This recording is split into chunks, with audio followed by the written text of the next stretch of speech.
महाप्रसादामध्ये विषबाधेच्या वारंवार घडणाऱ्या घटना पाहता आता एफडीएनं याची गंभीर दखल घेतली आहे।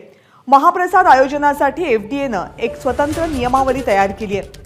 महाप्रसादाचं आयोजन करण्यासाठी आता 100 रुपये शुल्कासह एफडीएची ऑनलाईन परवानगी घेणं बंधनकारक असेल। तपासणीसाठी प्रशासनानं काही पथकं तयार केली आहेत आणि जर महाप्रसादादरम्यान नियमांचं पालन केलं गेलं नसेल तर कारवाई केली जाईल। गेल्या काही दिवसांपासून सार्वजनिक ठिकाणी होणारे महाप्रसाद यासोबतच भंडाऱ्यातून विषबाधा झाल्याच्या अनेक घटना या महाराष्ट्रामध्ये समोर येत आहेत।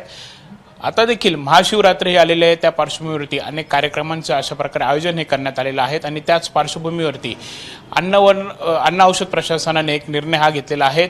महाप्रसादाचं आयोजन तुम्हाला करायचं असेल तर काही नियमावली देखील ठरवण्यात आलेली आहेत।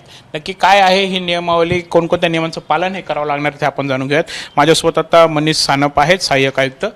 सर, काय नियम आहे? अन्न सुरक्षा मानके कायदा जो आहे त्याची अंमलबजावणी पूर्ण महाराष्ट्रात देशभरात 5 ऑगस्ट 2011 पासून सुरू आहे।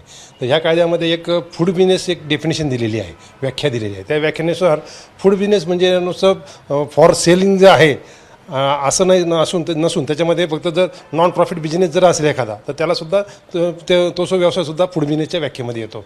आणि ह्या फूड बिझनेस जे कोणी करतात त्यांनी अन्न सुरक्षा मानके कायद्याचा कलम 31(1) नुसार परवाना किंवा नोंदणी घेणं अभिप्रेत आहे। आता ज्यांना आता महाप्रसाद किंवा अशा प्रकारे भंडाऱ्याचं आयोजन करायचं असेल तर कोणकोणते नियम पाळावे? तर सर्वसाधारणपणे त्याचे शेड्यूल 4 दिलेले आहे अन्न सुरक्षा मानके कायद्याचे, त्याचं त्यांनी पालन करणं आवश्यक आहे।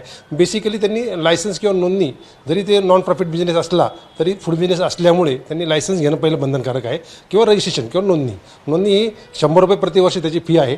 किंवा अन्न औषध प्रशासनाने foscos.gov.in या वेबसाईटवर जाऊन त्यांनी लॉग इन करून ID पासवर्ड तयार करून त्याचं रजिस्ट्रेशन प्राप्त करून घेणं आवश्यक आहे। कॅमेरामॅन मयूर बारगजेसह प्रांजल कुलकर्णी, एबीपी माझा, नाशिक। एबीपी माझा, उघडा डोळे बघा नीट।